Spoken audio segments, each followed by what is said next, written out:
আসলাম ঘরে কাজ করার জন্য। বুঝতে পারছো, বাইরে গেছিলাম, অতটা ভালো করে কথাও বলতে পারলাম না, ভিডিওটা করতে পারলাম না, কারণ বাচ্চারা এখানে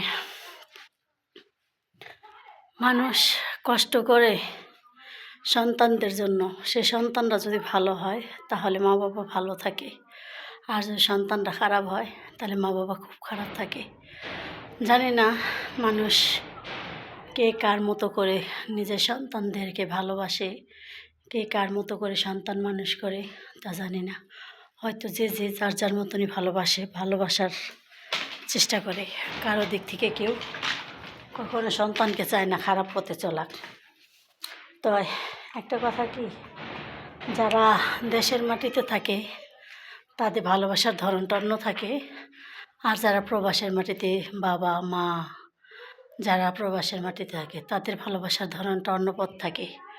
কারণ কথা একটাই, যে তারা কিন্তু কখনোই সন্তানকে কাছে পায় না, সন্তানকে হাত দিয়ে আদর করে ভালোবাসা দিতে পারে না। তাদেরকে টাকা দিয়ে পয়সা দিয়ে আদর দিতে পারে, কিন্তু তাদের মা বাবার মনে হয় না যে তারা সন্তানকে ভালোভাবে লালিত পালিত করে উঠতে পারছে।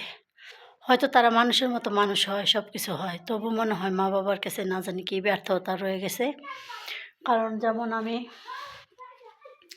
আজকে যে দূরপ্রবাসের মাটিতে আছি, আমার সন্তানরা হয়তো টাকা পয়সা দিয়ে আমি হয়তো ভালো রাখতে পারছি বা ভালো করতে পারছি, কিন্তু তবু আমার কাছে মনে হয় কি যেন আমার অভাব রয়ে গেছে। আমাদের সন্তানদের অভাব একটাই রয়েছে, মা বাবার ভালোবাসা। যে সন্তান মা বাবার ভালোবাসা না পায় সে সন্তান অপূর্ণতা থেকে যায়। তো অপূর্ণতা থেকে যায়, কিন্তু পূর্ণতাটা অর্জন করতে গেলে অনেক কষ্ট। কারণ টাকা না হলে সন্তান মানুষ করা যায় না, আর টাকা না থাকলে মানুষ করা যায় না, আর ভালোবাসা দেওয়াও সন্তানকে আগলে রাখা যায় না। হয়তো দুটো জিনিসই প্রয়োজন হয়, কিন্তু আমাদের গরিব ঘরের মেয়ে হোক ছেলে হোক যাই হোক, কিন্তু টাকা পয়সার মাপকাঠিতে আমরা সন্তানকে বড় করতে পারি না। টাকা পয়সার মাপকাঠিতে সন্তান বড় করতে পারি না। ভালোবাসাটাই অপূর্ণত থেকে যায়, কারণ আমরা কর্মজীবী করে খাই দূর দেশে, অনেক দূর দেশে, হাত বাড়ালেও সন্তান ধরতে পারি না। তাই আমাদের সন্তানের একটা জিনিস অপূর্ণতা থেকে যায়, যে মা বাবার ভালোবাসা কাছে থেকে কত মানুষের বাবা মারা একটা জিনিস আয় না, ছেলে মেয়েদেরকে নিয়ে এখানে বৈশা খাওয়া দাওয়া করে, কত আনন্দ হাসি উল্লাস করে মা বাবার সাথে, মান অভিমান সবটাই করে, কিন্তু আমাদের সন্তানরা তা পারে না। কারণ তারা নিজে হাতে রান্না করে খায়, নিজে হাতে বাইরে খায়। মার হাতের রান্না কেমন, মার হাতের বাড়া কেমন, এগুলো আমাদের সন্তানরা বুঝতে পারে নাই। কারণ একটা মার যদি খারাপ কোনো জিনিসও রান্না দেয় তবু সন্তানের কাছে অমৃতর মতো লাগে।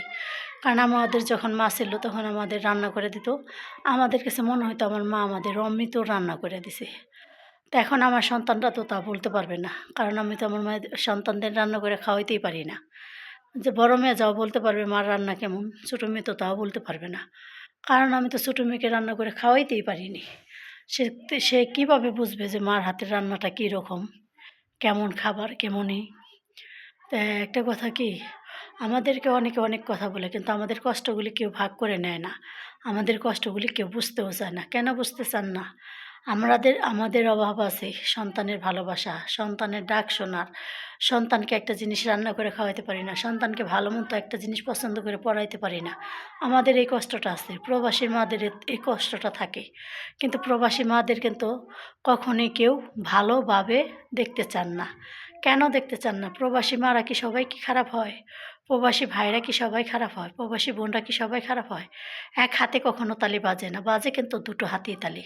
কিন্তু একটা কথা খেয়াল করবেন, দেখেন একটা মা যখন প্রবাসের মাটিতে সন্তান রেখে আসে তাদের কষ্টের কোথাও শেষ নেই, কষ্টের কোথাও শেষ নেই। তাদের কষ্ট কখনই তারা কাউকে বলতে পারে না। একটা জিনিস মনে রাখবেন, একটা পুরুষ যেমন হাড়ভাঙা পরিশ্রম করে প্রবাসের মাটিতে একটা মেয়েরাও করে, আমরাও কিন্তু অনেক পরিশ্রম করি। আমাদের বাড়িতে মনে হয় মাসে 2বার 3বার পার্টি হয়, যখন পার্টি হয় তখন আমরা এক গ্লাস পানি খাওয়ার টাইম পাই না, বাকিগুলো বললামই না।